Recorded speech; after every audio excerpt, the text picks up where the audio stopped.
the previous lecture, we have discussed the Langevin theory of diamagnetism, which is a classical theory. Although the result obtained in classical theory, that is in Langevin theory, was also very close to the experimental result. But now, to get the more accurate result, we have to think about the quantum mechanical theory of diamagnetism. So today our aim is to deal with the problem of diamagnetism by using the quantum theory.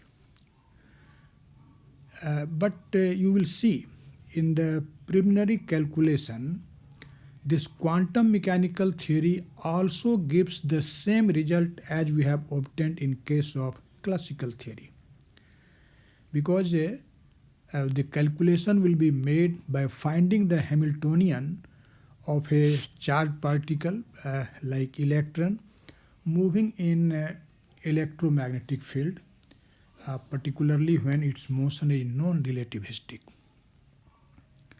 And in that calculation, we will use the quantum mechanical operator. So this theory is not purely a quantum mechanical theory, but you can say that this is just a combination of classical and quantum mechanical theory. So it is just a semi-quantum mechanical theory, you can say. In fact, our aim in any theory of magnetism is to find the magnetic susceptibility of the material, because the value of magnetic susceptibility decides the properties, decide the nature of the material. Okay. So in this quantum mechanical theory, we will also find the diamagnetic susceptibility. Okay. And for this, we will have to start for finding the value of Hamiltonian of electron moving in an electromagnetic field, applying the quantum mechanical approach. Actually, Hamiltonian H is simply the sum of kinetic energy T and potential energy V. So finding the energy of the particle in presence of magnetic field, we can discuss the magnetic susceptibility. That's why we have to start with the Hamiltonian of a charged particle moving in an electromagnetic field.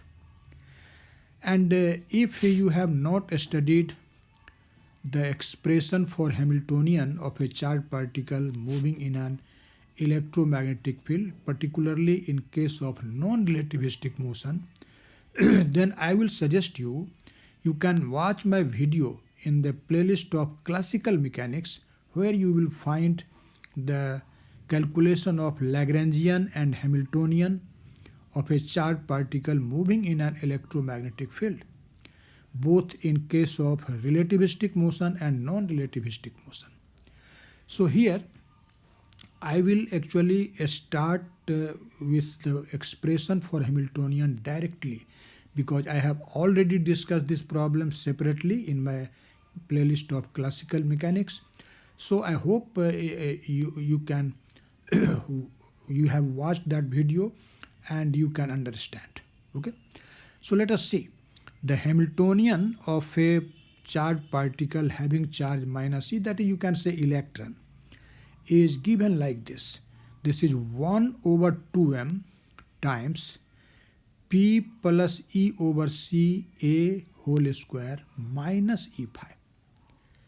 You have to remember this result. This is the expression for Hamiltonian of a particle or having charge -e and mass m when it moves in an electromagnetic field. Actually here, this P represents the linear momentum of the particle, and this phi is magnetic scalar potential, and this vector A represents the magnetic vector potential. In my playlist classical electromagnetic theory and electrodynamics and EMT, you will find a detailed discussion of these electrodynamic potentials phi and A. Okay, so if you have not an idea of these potentials, you must watch my video in the playlist of classical electrodynamics and electromagnetic theory. Okay, so this is the expression for Hamiltonian of an electron, you can say, when it moves in an electromagnetic field. Okay, now actually here we will introduce the quantum mechanical idea. You know, with this momentum P in quantum mechanics, an operator is associated. So when this P will be replaced by the corresponding operator, then the expression will become quantum mechanical. And you know, you have definitely an idea of this momentum operator P, which is given by minus I h bar del. Okay. So if P is replaced by the corresponding operator minus I h bar del, then Hamiltonian is given as 1 over 2m times minus I h bar del E over C A whole square minus E phi. Actually here this minus E phi, this represents the potential energy. This is for potential energy. And this first factor, this represents the kinetic energy term. Okay. And so this is the expression for Hamiltonian of this particle moving in an electromagnetic field. But you know, this gradient operator del in Cartesian coordinate is given like this. This is I del x plus j del y plus k del z. This is a well-known expression for the gradient del operator. Okay, and for convenience, you can write this expression as summation I del x. Actually, when this summation will be removed, this summation is implied for I and x. So then there will be in second term j and y, in third term k and z. Okay, and this magnetic vector potential A can be written in terms of its components ax, ay and az like this. This is Iax plus Jay plus Kaz. And for convenience, you can also write this as summation I times Ax. Okay. So taking these idea under account, now we will simplify this operator. Minus I h bar del plus E over C A whole square. Okay. Now when you will simplify it, you can write this in this term, summation minus I h bar del x plus E over C Ax times minus I h bar del x plus E over C Ax. Actually here I have considered only the x component and taken the summation, so that when this will be sum up, this will give the value of this operator defined in LHS. Okay.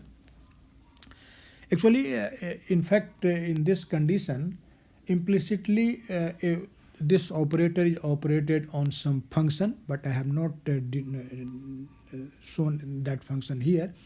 Just like in simple algebra, the operators are also actually simplified, but here the order of operation must be taken under account. So if you take A and B are two algebraic quantities, then A, B and BA are not different. But if A and B represent the operator, then AB and BA will be not same. So here all the terms are operators, so you must take the order under account in a strict manner. Okay. So let us see. When this operator minus I h bar del x will be operated on this minus I h bar del x, this minus and this minus will become plus, but I square will be minus 1. So here I have written minus. Okay. And h bar times h bar, that is h bar square, and del x times del x, that will be del 2 by del x square. Okay. Now this minus I h bar del x will be operated on the second term e over c ax, and so this is minus I h bar del x operated on e over c ax. Okay. Now this e over c ax, this second term in the first factor, this will be operated on this, and you can see this will be e over c ax times I h bar del x with minus sign here. Okay. Now this e over c ax times e over c ax, this will be e square over c square ax square. Okay. Now let us simplify this RHS a little bit. You can see the first term remains at is, this is minus h bar square del x square. Okay. And here you can take this minus I h bar as a common factor. Sorry, this is not as a common factor. We will simplify this second term first of all. You can see this operator del x is operated on e over c times ax. So here there are actually two factors or product of two factors, e over c and ax. So following the rule of differentiation of product of two functions, we will simplify it. So you can see when you will take ax at age, then operator del x will be operated on e over c. And now take e over c at age and operate the operator del x on ax. So this is del ax by del x. So this these two terms inside this curly bracket has been written for this second term. Okay. Now the last two terms are at age. You can see this is minus e over c times ax I h bar del x, and that is at age. And the last term is also at age. You can see that this is e square over c square ax square. Okay. Now you can see I have actually simplified this RHS to some extent more. This is summation minus h bar square del x square. So this first term remains at age. Okay. And here minus I h bar e over c. Okay. And now this del x is operated on this e over c. Okay. So this will be equal to now del ax by del x plus 2ax del x. Okay. And plus e square over c square ax square. Actually here you can see that this term here and this term here, both are actually same. So these will be added together. Okay. And when these will be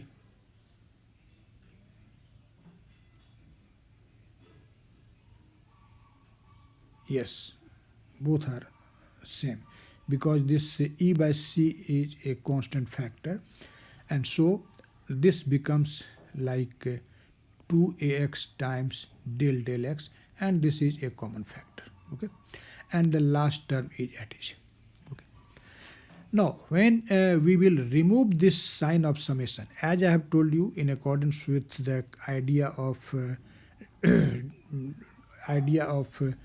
vector analysis, the corresponding terms for y and z components will be added after removing this summation.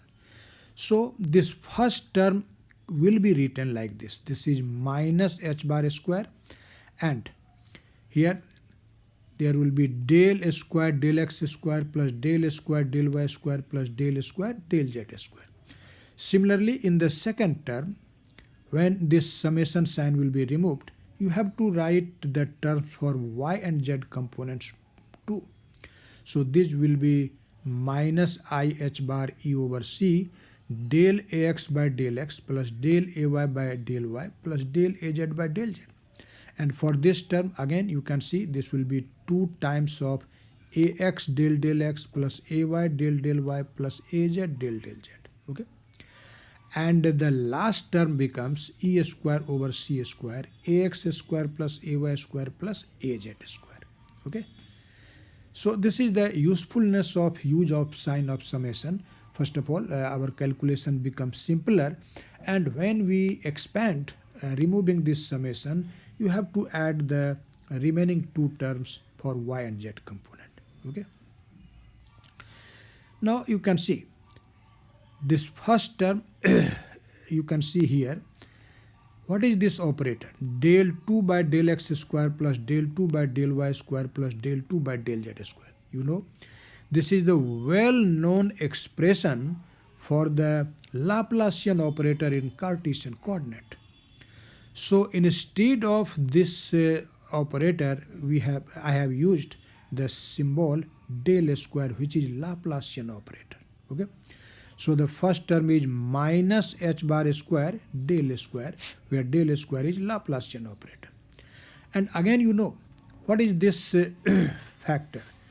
Del ax by del x plus del ay by del y plus del az by del z. Can you say what is this? This is simply divergence of A. Have you an idea of vector calculus or not? This is just definition of divergence of vector A. So instead of this expression del ax by del x plus del ay by del y plus del az by del z, I have written divergence of A.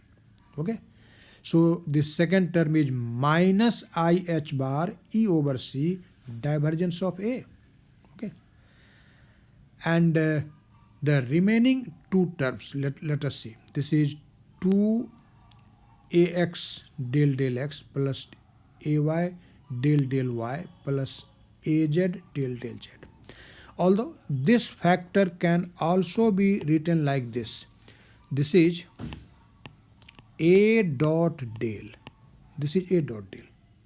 But I have not used because we will simplify the result by taking this expression at each, and that will be simpler. So we have not used this symbol a dot del. But this can be written for this. This is an operator. Okay. And again, you know, ax square plus ay square plus az square is what? This is a square of the modulus of vector A. So instead of that, I have written here a square. Okay. So finally, we get the expression for this operator defined in LHS like this. Okay.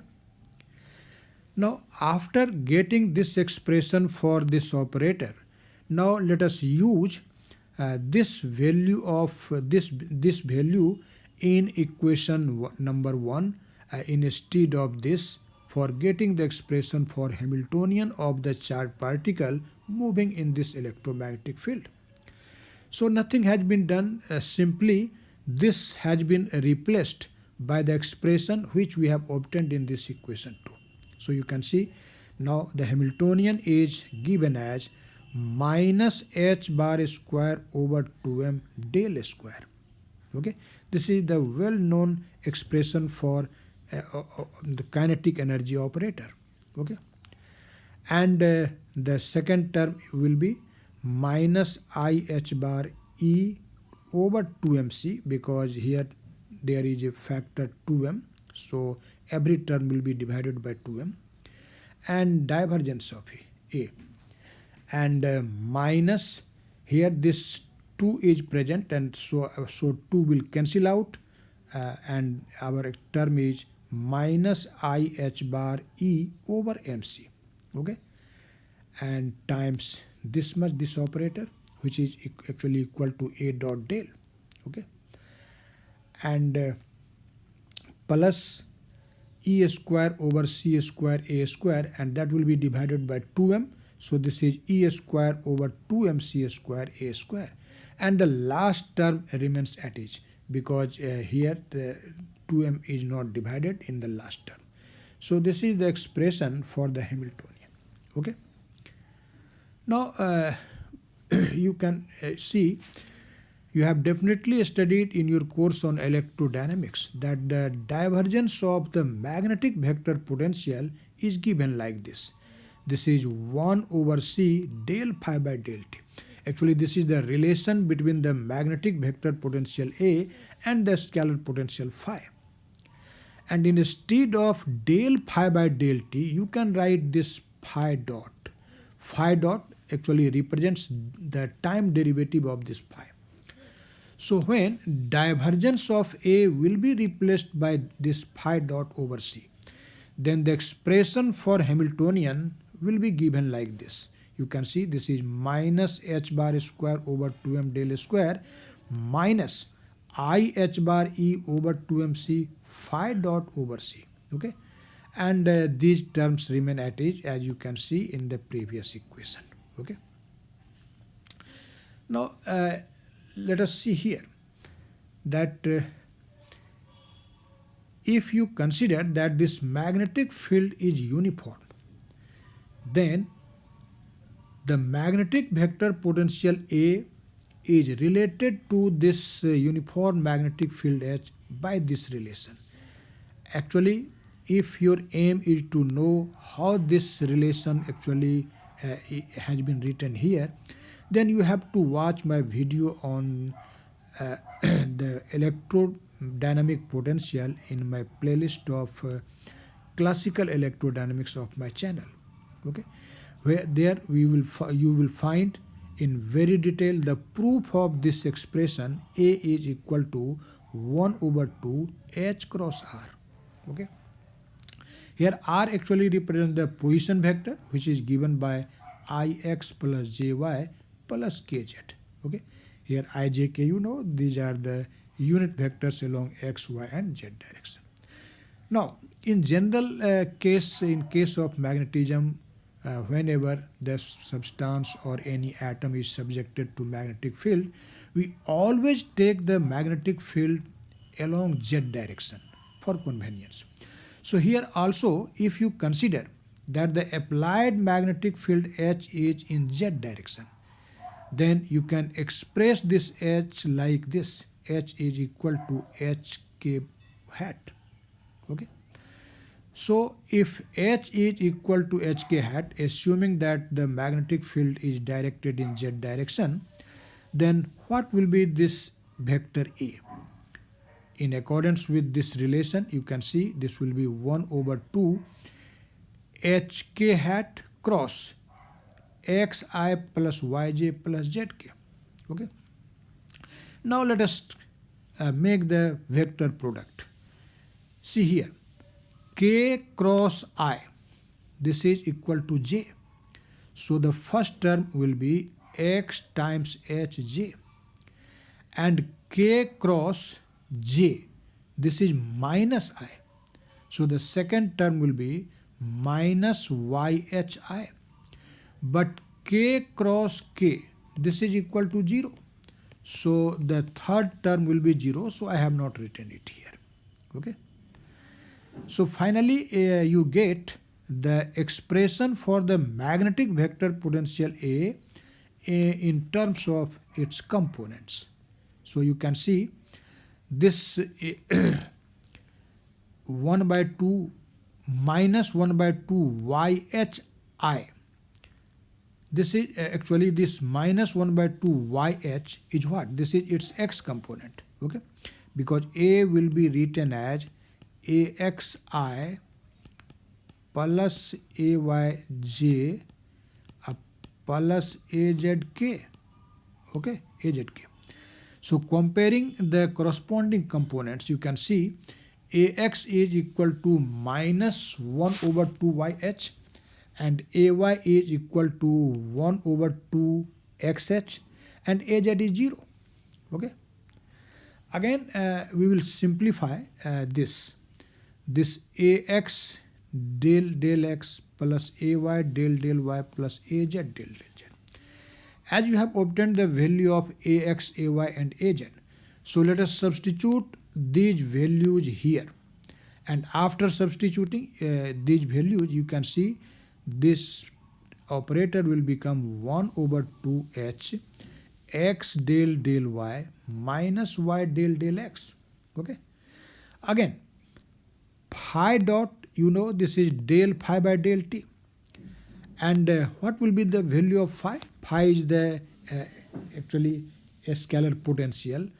And if you consider that there is a charge minus E here, then at a distance r from this point charge minus E, the potential will be equal to minus phi over r. Okay, due to a point charge, potential is simply charge divided by distance. So instead of phi, you can write minus E over r. But here, neither this E nor this r is a function of t, and so they do not explicitly depend on t. So this will be equal to 0. Okay. Again, we will find the value of this a square. You know, a square of any vector is simply the scalar product of the vector with same vector. So a square is simply equal to a dot a.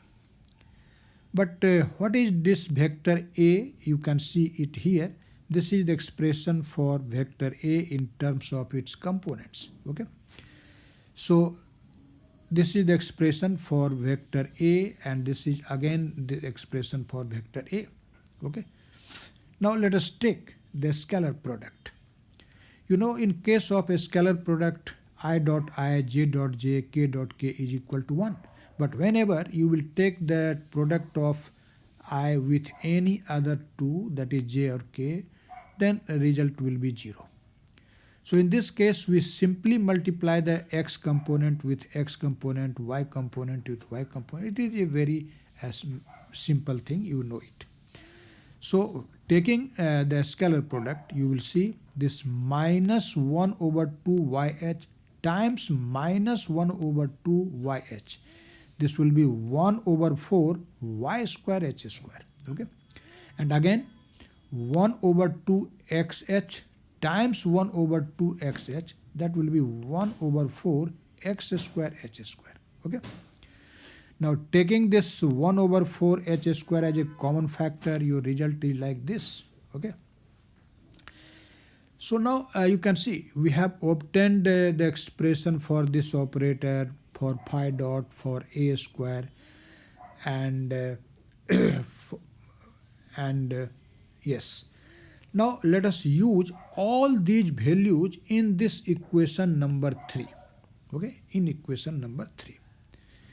So you can see the first term will remain at each, and in second term, since phi dot is present and you have seen that phi dot is 0, so this second term will vanish. Okay, and instead of this operator, here we have obtained the result like this. This is the expression. Okay, so we will use this. Okay, and again instead of a square, we will write this much. So all these values will be substituted in this equation number 3, and after substituting, you will get the Hamiltonian like this. H is equal to minus h bar square over 2m del square minus I h bar e over 2mc times h x del y minus y del x. Okay, and plus e square over 8 mc square h square times x square plus y square and minus e pi. I have not turned the page, you can do this algebra. Okay, now you can see the second and the third term in RHS of equation 4 contains the magnetic field, but the first term and the last term does not contain magnetic field H. So if you consider that there is no magnetic field, then what will happen to the value of Hamiltonian? You can see in absence of magnetic field, Hamiltonian H will be simply given by minus h bar square over 2m del square minus e phi. So when H is 0, it means magnetic field is 0, then Hamiltonian has just a well-known form.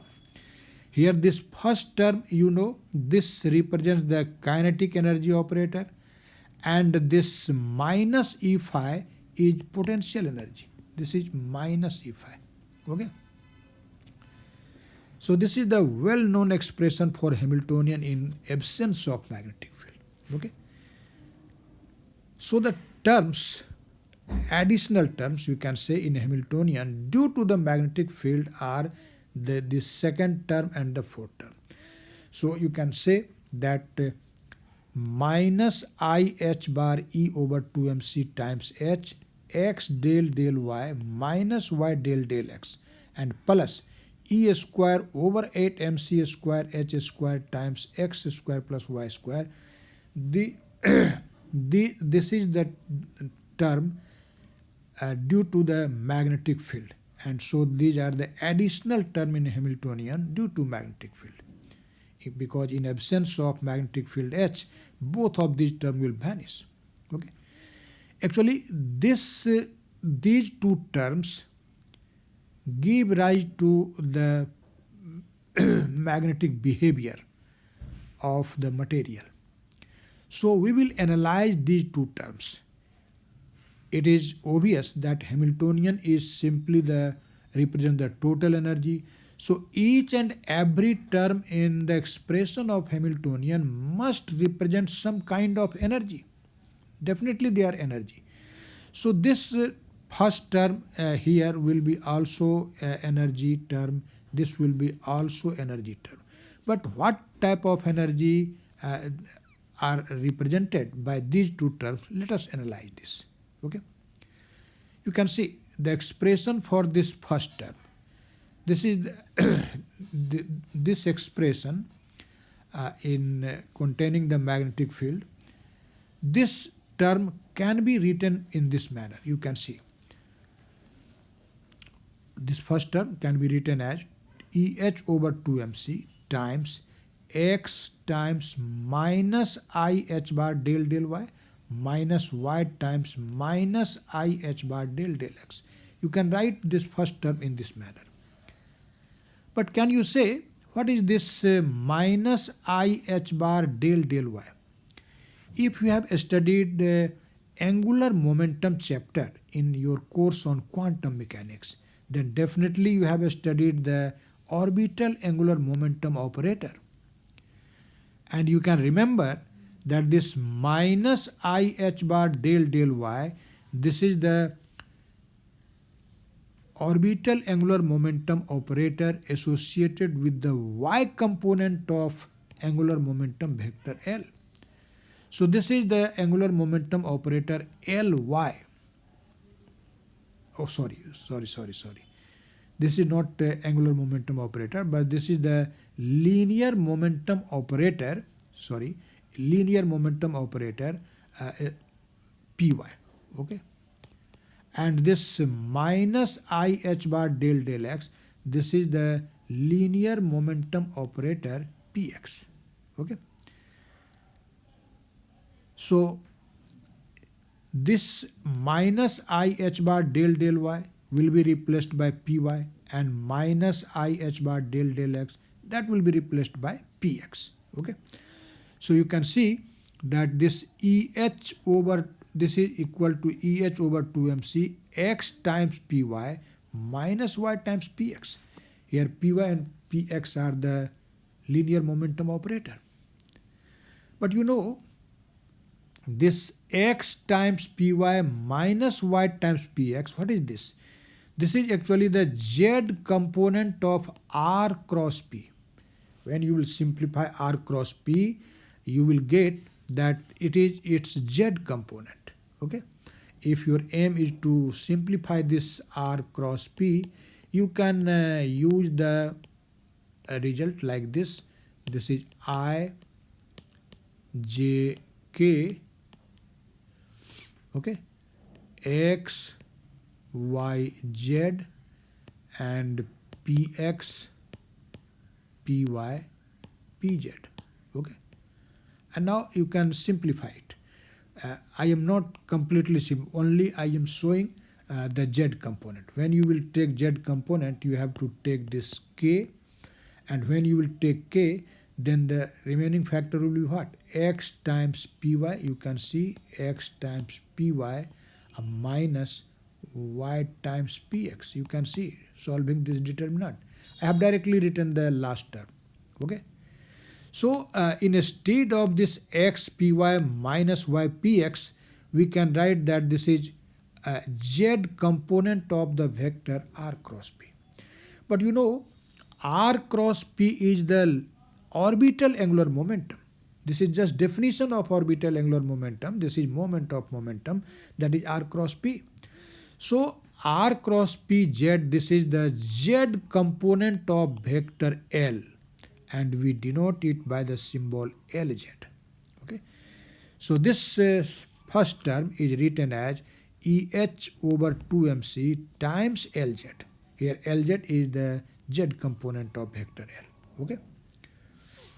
But you have seen earlier, and you have studied this fact in your course on atomic and molecular physics, that this minus EH over 2mc, this is actually written as mu z, which is the z component of magnetic moment mu.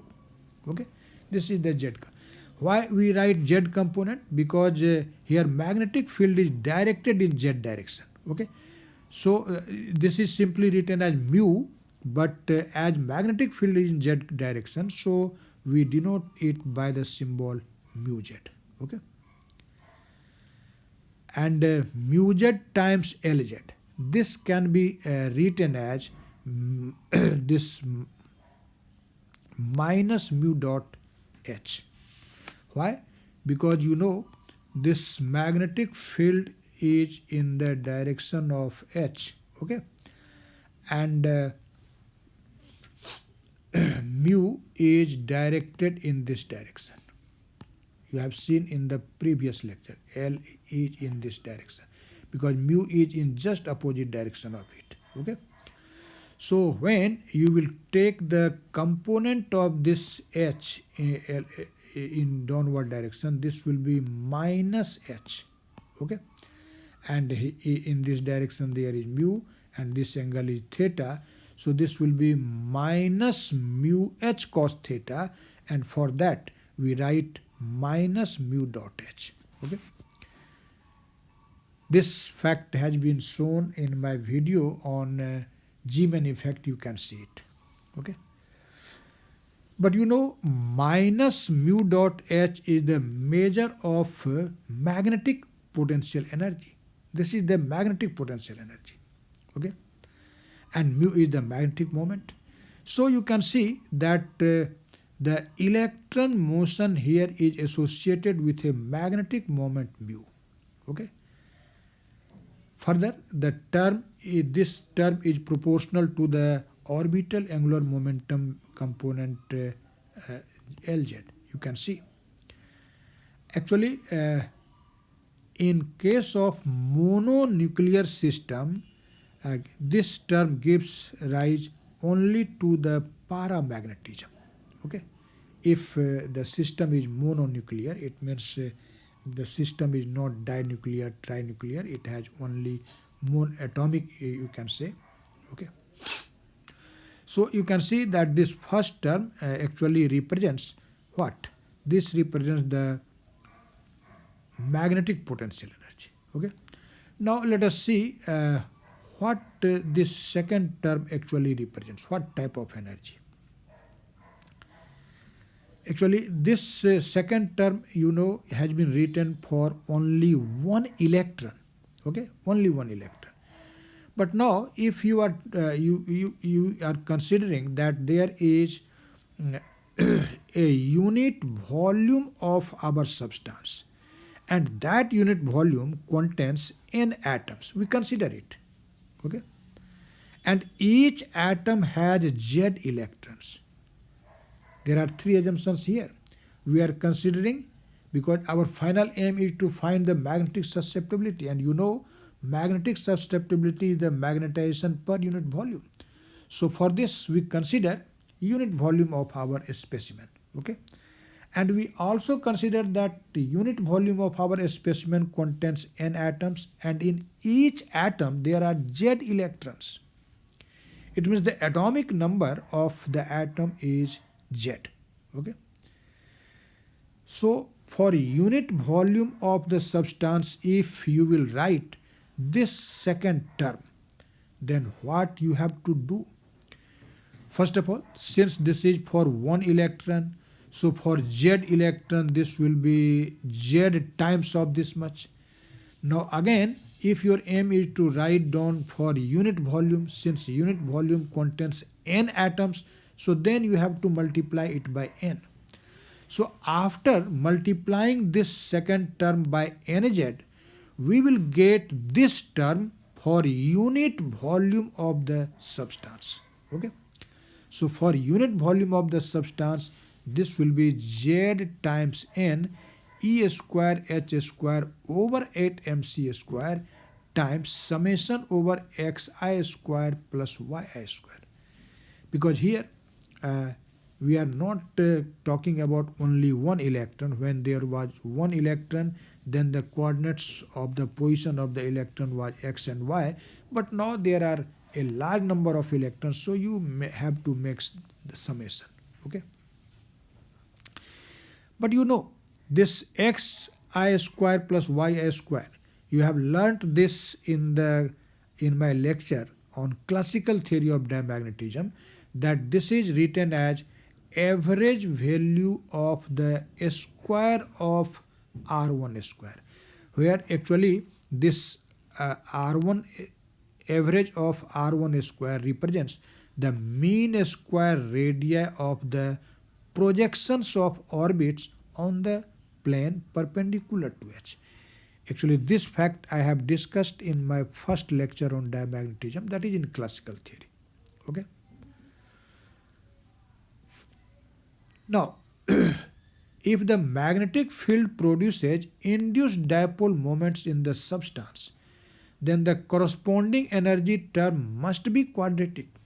Okay, in H. So the energy term must contain H square, as you can see it here. Okay. So thus this term is the energy term associated with the diamagnetism of the material.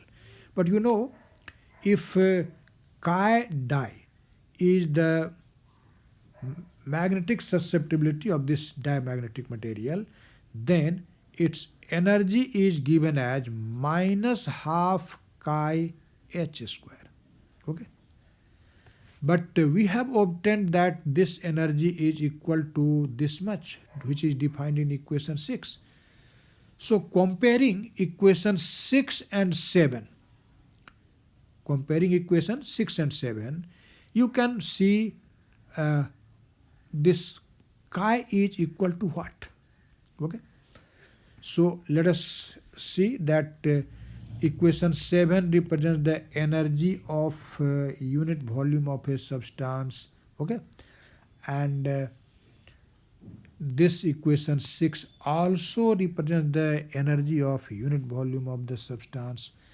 And so both are equal, and therefore comparing these two results we can find what will be this chi of di. Okay. So the magnetic susceptibility chi for diamagnetic substance, that will be equal to minus Zn times E square over 4 mc square times R1 square. Actually this is the mean square value of R1 square. Okay. But you have also learnt in the classical theory of diamagnetism in my previous video that this R1 square is equal to 2 over 3 R square. Okay, you have learnt it. So this R1 square will be replaced by 2 by 3 R square. And so the expression for the susceptibility for this diamagnetic material becomes chi equal to minus Zn times E square over 6 mc square times R square. And observing this result, you have been definitely surprised. This result is exactly same what we have derived in Langevin theory, which was a classical theory. So in the beginning of my video, I have told you that this simple quantum mechanical approach also gives the same result for susceptibility of diamagnetic material as you get in classical theory. So I have mentioned it here. You can see that this result is same as obtained in classical Langevin theory. Okay. But after this result, so many workers have modified this result, okay, applying the different quantum mechanical idea. In fact, when this the problem is only to find this expression r square. What will be the value of r square?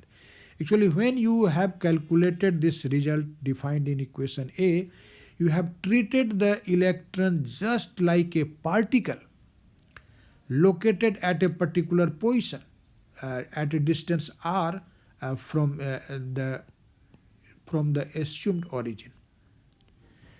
But if you think about the quantum mechanical idea, can you definitely say that electron will be here? That is in against of uncertainty principle. You can't define the precise location of a particle. Okay.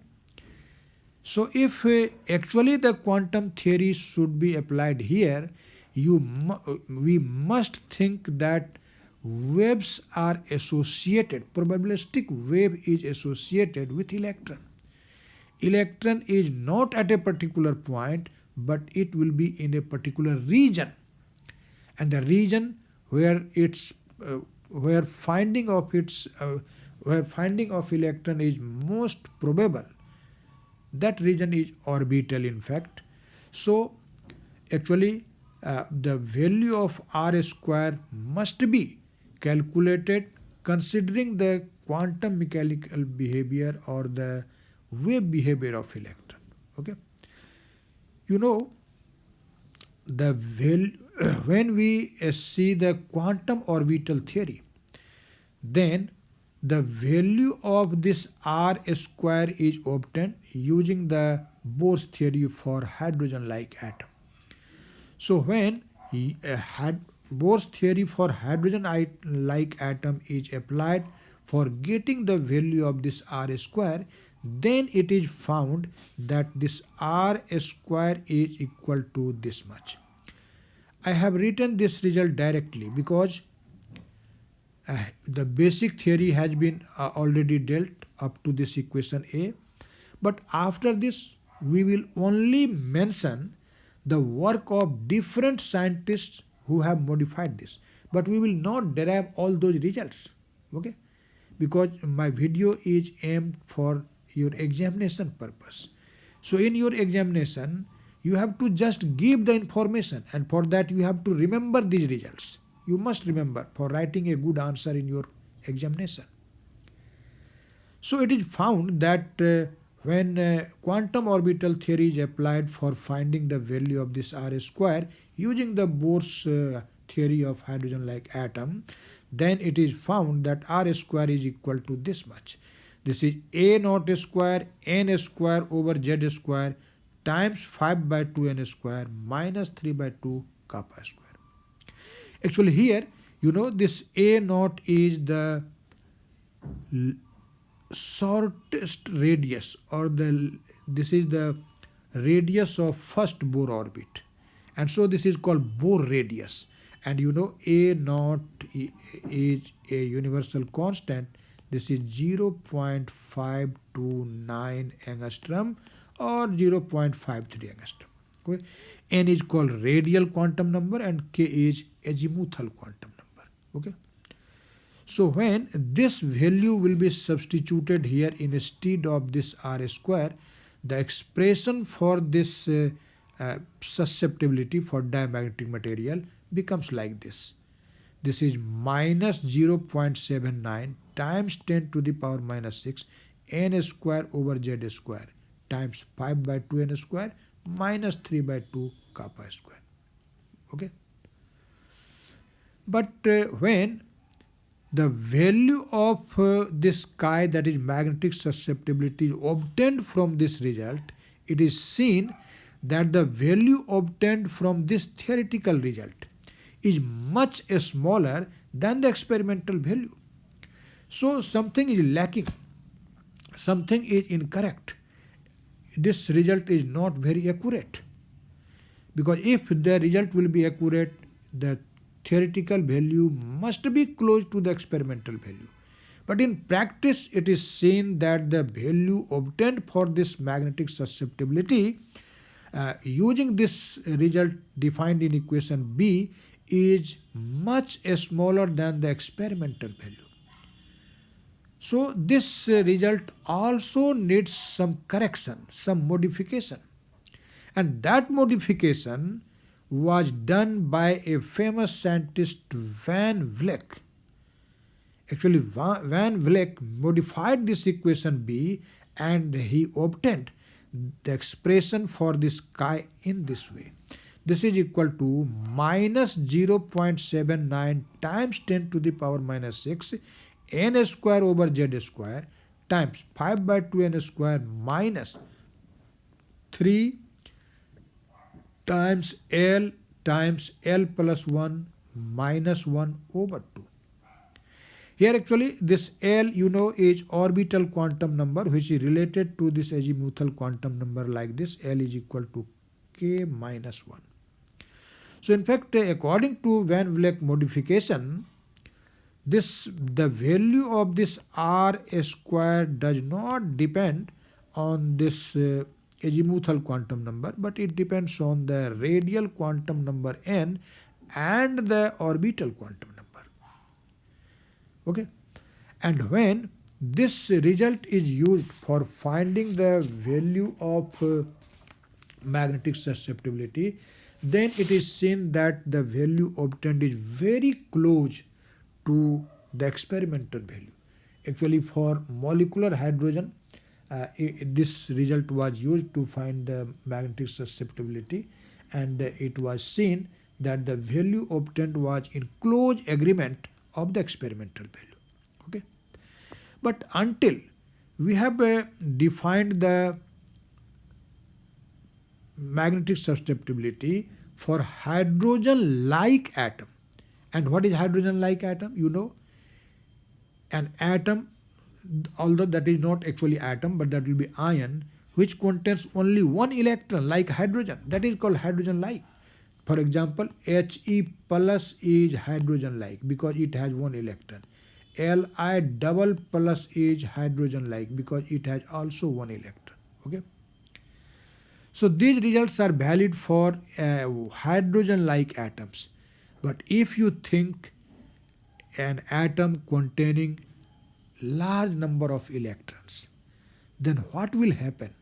Actually, this problem was solved in 1927 by Pauling. Okay, and Pauling extended the result to atoms with many electrons using the wave mechanical theory. And then he deduced the relation for this magnetic susceptibility in this manner.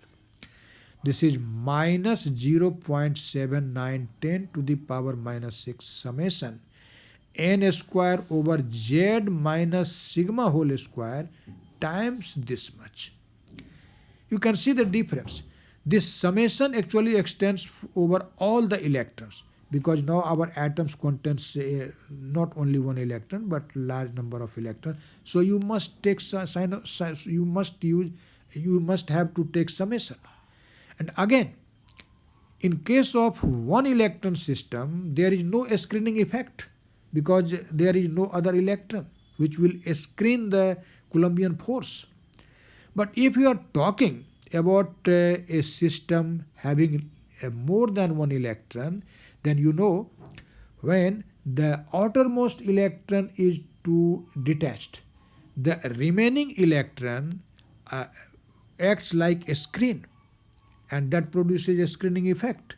And in that case, the nuclear charge is not Ze but that will be Z minus sigma E, where sigma is called screening constant. Okay. So in this condition, in case of atoms with many electrons, we must take the nuclear screening under account. So instead of nuclear charge, you have to take Z minus sigma, not only Z. So these are the two differences.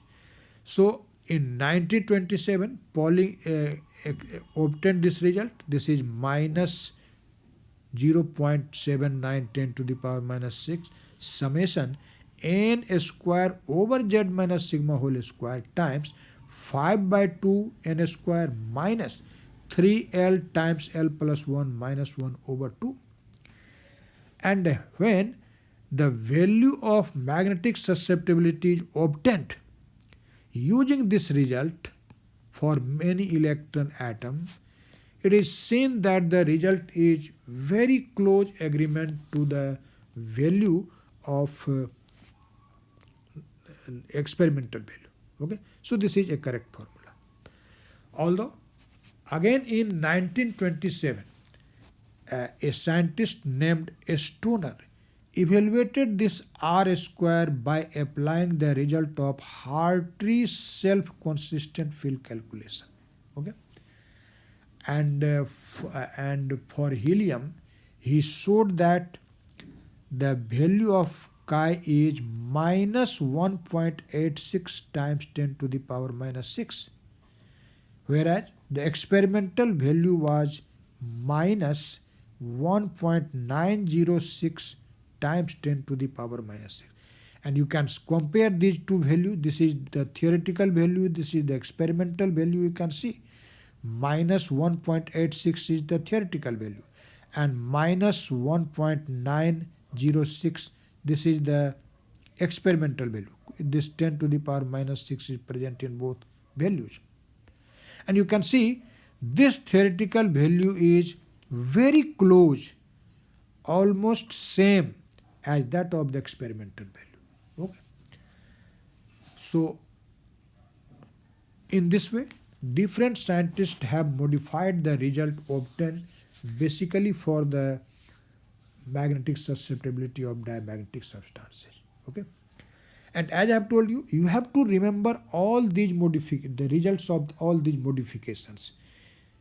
If any viewer is interested, you have to study the original paper of this scientist. But your examination purpose, that is not needed. You have to remember, derive the basic result, and then mention all these modifications. Okay, by memorizing this. Okay, so I think definitely you have learned each and every step of this video, and watch this video seriously. Write down these things in your notebook, and that will be a very good notes for your examination purpose. Okay, thank you very much.